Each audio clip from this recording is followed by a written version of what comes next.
Doctor Srivarma's. Cookery சேனலை பார்த்து யார் வேணாலும் சமையல் பண்ணலாம். ஆனா சுவையான சமையல் பண்றது எப்படி?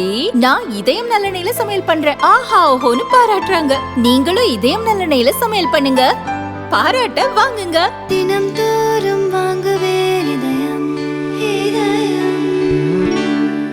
இந்த மாநாட்டிலேயே ஒரு முக்கியமான நிகழ்வும் நடந்திருக்கிறது. திமுகவினுடைய முக்கிய தலைவராக வலம் வந்தவர் திரு கருணாநிதி அவர்களுக்கு வலதுகரமாக அவருடைய கடினமான காலங்களில் கூட இருந்தவர், தூத்துக்குடியைச் சேர்ந்தவர், மிக்க படித்தவர், வழக்கறிஞர் திரு KS ராதாகிருஷ்ணன் அவர்கள் இன்று பாஜகவில் தன்னை இணைத்துக் கொண்டிருக்கிறார். சார் வணக்கம் சார். வணக்கங்க. இன்னைக்கு நீங்க பாஜகவில் சேர்ந்திருக்கீங்க. நீண்ட நெடிய அரசியல் ஒரு பாரம்பரியத்தை கொண்டவர், பல காலம் அரசியலை பார்த்தவர், வைகோ அவர்களுடனும் கருணாநிதி அவர்களுடனும் நீண்டு பழகியவர், இலங்கை தமிழர் உள்ளிட்ட மீனவ பிரச்சனை உள்ளிட்ட எல்லாத்திற்கும் அந்த உங்களுக்கு வந்து உங்களுடைய ஒப்பீனியன் என்று முக்கியத்துவம் வாய்ந்ததாக இருக்கிறது. இன்று சேர்ந்திருக்கிறீர்கள், காரணம் என்ன? திருப்பி பார்க்கிறேன். 1972 இதே புருணை நதிக்கரையில் பெருந்தலைவர் காமராஜன் தலைமையேற்று அரசியலுக்கு வந்தவர். 54 ஆண்டுகள் ஆகிவிட்டது. அதே திருநெல்வேலியில் இந்த நெல்லை சீமையில் இன்றைக்கு பாரதிய ஜனதா கட்சியில் இணைந்துள்ளேன். இடைப்பட்ட காலத்தில் நான் பட்டப்பாடுகளும் கடப்பாடுகளும் அதிகம். எந்த கட்சியிலும் நான் எந்த அங்கீகாரம் பெறவில்லை. இந்த சூழ்நிலையில் இன்றைக்கு நதிநீர் பிரச்சனைகள் பல்வேறு விஷயங்களை உள்ளடக்கிய தமிழ்நாட்டுக்கு வளஞ்சேர்க்க வேண்டும் என்றால் பாரதிய ஜனதா கட்சி தான் வேண்டும். கிட்டத்தட்ட 50 ஆண்டுகள் நான் நதிநீர் பிரச்சனைகளுக்காக போராடி வருவேன். நதிகளை இணைக்க வேண்டும். உச்ச நீதிமன்றத்தில் வழக்கு போட்டவன் 1983. அதன் வழக்குடைய தீர்ப்பு 2012 கிடைத்தது. அந்த தீர்ப்பின் அடிப்படையில் மோடி அவர்கள் நவலவாலா குழுவை அமைத்தார். ஏற்கனவே பாரதிய ஜனதா அரசாங்கம் நதிநீர்கள் இணைக்கப்பட வேண்டும் வாஜ்பாய் காலத்திலேயே சுரேஷ் பிரபு குழு அமைத்தார்கள். நதிநீரை இணைக்க கூடாது என்று காங்கிரஸ் முடிவெடுத்தது. எனக்கு பிடித்த விஷயம் நதிநீர்கள் இணைக்கப்பட வேண்டும். நீரை சம வீதாச்சாரத்தோடு பயிர வேண்டும். வறட்சியும் ஒரு பக்கத்தில் வெள்ளமும் இருக்கிறது வடபுலத்தில். அந்த நிலையில் எனக்கு அதை பிடித்த விடயம் பாரதிய ஜனதா கட்சியில் இந்த நதிநீர் பகிர்வீடு பல்வேறு பிரச்சனைகள் தமிழ்நாட்டில் இருக்கின்றன. இந்த சூழ்நிலையில் நான் பாரதிய ஜனதா கட்சியில் இணைந்தேன். கலைஞரோடையும் நான் பயணித்துள்ளேன். அதே போல காமராஜருடன் பயணித்துள்ளேன். இன்றைக்கு அதே பாணியில் மோடியுடைய தலைமையில் உள்ள இன்றைய பாரதிய ஜனதா கட்சியில் இணைந்துள்ளேன். என்னை பொறுத்தவரை எந்த பொறுப்புக்கும் எந்த பதவிக்கும் நோக்கி நான் பாரதிய ஜனதா கட்சியில் இணையவில்லை. எனக்கான பணிகள், எனக்கான எப்படி களப்பணிகள் ஆற்ற வேண்டும் என்று தெரியும். அந்த பணிகளை நதிநீர் பிரச்சனையோ பல்வேறு தமிழகத்தின் உரிமைகளோ நிச்சயமாக கச்சத்தீவு பிரச்சனையோ மீனவர் பிரச்சனையோ நான் அதிகமாக ஈடுபட்டு அந்த களப்பணியில் இருந்துள்ளேன். இந்த விஷயங்களை பாரதிய ஜனதா கட்சியின் மூலமாக என்னால் பயன்படக்கூடிய வகையில் என்னுடைய களப்பணி இருக்கும் என்ற நம்பிக்கையில் நான் இணைந்துள்ளேன். நீண்ட காலமாக எனக்கு அழைப்பு இருந்தது பாரதிய ஜனதா கட்சியில். ஒரு 2 ஆண்டுகள் கழித்துதான் நான் சேர்ந்துள்ளேன். திமுகவில் இருந்து இடைக்காலம் நீக்கம் தான். அதுவும் ஏதோ மல்லிகார்ஜுன் கார்கேவை விமர்சித்ததுக்காக இடைக்காலம் தான். அதே கண்ணப்பன் கடுமையாக காங்கிரஸை அந்த அமைச்சர் அன்றைக்கு அமைச்சரவையில் இருக்க இந்த ஸ்டாலின் அமைச்சர்ல இருக்க கண்ணப்பன் கடுமையாக காங்கிரஸை திட்டினார். தோல்ல ஏறிக்கிடுவாங்க, நமக்கு தேவையில்லாத வெயிட் தான் சொன்னாரு. நான் கார்கே ஒரு இது போட்டதுனால என்னைய இடைக்கால நீக்கம் பண்ணாங்க. இன்னும் நிரந்தர நீக்கம் கூட பண்ணல. எனக்கு திமுக இருக்க பிடிக்கல. நான் கலைஞர் காலம் திமுகவை சார்ந்தவன். கிமுவை போல கலைஞர் காலம் திமுக, இன்றைக்கு ஸ்டாலின் திமுக, உதயநிதி திமுகவில் நான் சுயமரியாதையோடு நான் என்னால இருக்க முடியாது. இந்த சூழ்நிலையில் நான் ஒரு முடிவெடுத்தேன். 2 ஆண்டு காலம் அமைதியாக இருந்தேன். எனக்குன்னு ஒரு பணி, அரசியல் பணி 54 ஆண்டுகள் ஆகிவிட்டன. திரும்பவும் இருக்கிற காலத்து வரைக்கும் ஏதாவது பணி பண்ணு. எந்த நாடாளுமன்ற உறுப்பினர் சட்டமன்ற உறுப்பினர் என்ற நோக்கத்தில் எந்த கட்சியிலும் நான் சேரவில்லை. எனக்கான பணி அமைய வேண்டும், களம் அமைய வேண்டும், அதுதான் எனக்கு முக்கியம். ஓகே, இதுல நீங்க விஜய் அவர்களுடைய தமிழக வெற்றி கழகத்துடன் பேச்சுவார்த்தையில் இருப்பதாகலாம் தகவல் வந்திருந்தல்ல, அதுல நீங்க அவரோட விஜய் ஒரு மாற்று அரசியலுக்கு விஜய் வரணும்னு எல்லாரும் நினைச்சிருந்தேன். அந்த மாற்று அரசியல் ஒரு ஆக்கப்பூர்வமாக இருந்திருந்தால் நம்ம ஆதரிச்சிருக்க அந்த அந்த மாற்று அரசியல் ஆக்கப்பூர்வமாக இல்லை. அவ்வளவுதான். விஜய் அவருடைய அரசியல் எப்படி பாக்குறீங்க? விஜயவுடைய அரசியல் ஒரு மாற்று அரசியல் போற பாதையில போகணும். அதுக்காக நீங்க வந்து இன்னைக்கு அவரு ஸ்டாலின் அங்கிள் சொல்றாரு இல்லையா, நீங்க வந்து செய்ய வேண்டியது அவர் தானே.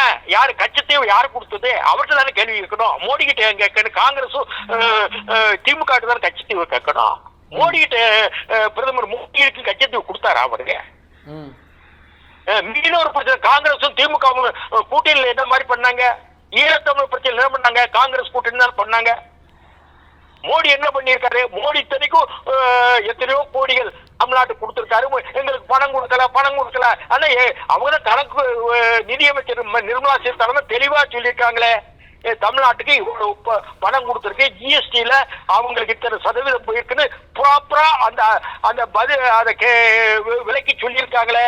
இதுக்கு மேல என்ன உரிமைகள் உங்களுக்கு வேணும்?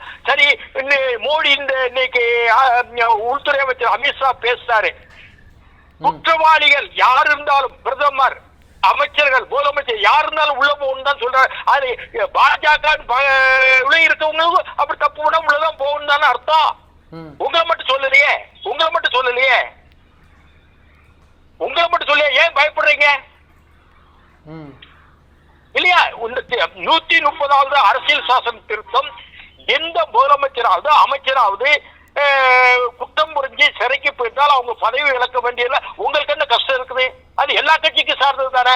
திமுக அது சொல்லலையே, அதிமுக சொல்லலையே, அதே மாதிரி இது காங்கிரஸ் சொல்லலையே, அதே மாதிரி சிபிஎம் சொல்லலையே. ஏன் பேரு திமுக காரர்களுக்கு அது வருது அலுப்பு? இந்தியா கூட்டணிக்கு மட்டும் வருது. இந்தியா கூட்டணி எந்த எடுத்தாலும் வாக்காளர்ல திருடிட்டாங்கன்னு சொல்லும் போது இப்போ என்னாச்சு? பூம்ராவுக்கு ஆச்சா இல்லையா?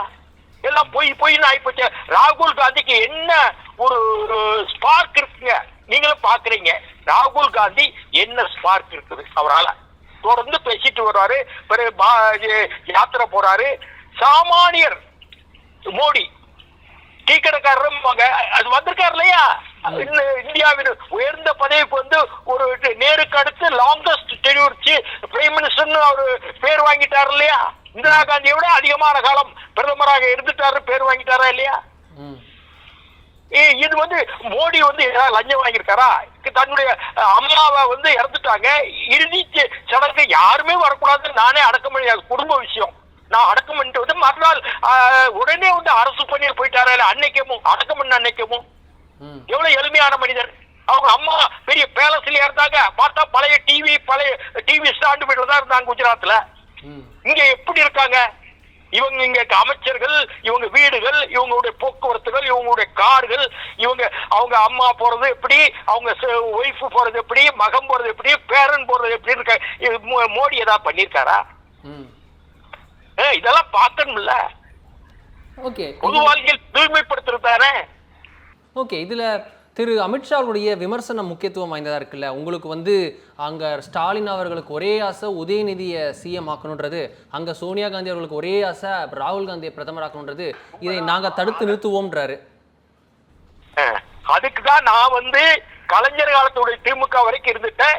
ஸ்டாலின் உதயநிதி திமுக வேண்டான்னு சொல்லி வெளியே வந்தேன். கிமுன்னு நான் சொன்னேன் இல்லையா?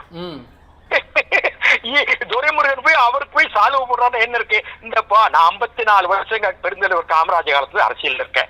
இதே திருநெல்வேலியில மாணவர் போராட்டத்துல சென்ட் சேவியர்ஸ் காலத்தில் ஊர்தலாது அதுல இருந்து நான் ஆரம்பிச்சது. அதுக்கு முன்னாடி பெருந்தலைவர் காமராஜர் நாகர்கோவில் நாடாளுமன்ற இடைத்தேர்தல போட்டிட்டார். நான் கலைஞரை பார்த்தவன். நான் போய் என் அரசியல் வயசு 54 யாரு இவரு ஸ்டாலின் பையனுக்கு போய் நான் சால்வு போட முடியுமா? நான் போடல. நான் நீக்கிறது மல்லிகார்ஜுன் கார்கே நீக்கிறது இல்ல, நான் உதயநிதியை போய் பார்க்கல. அதான்.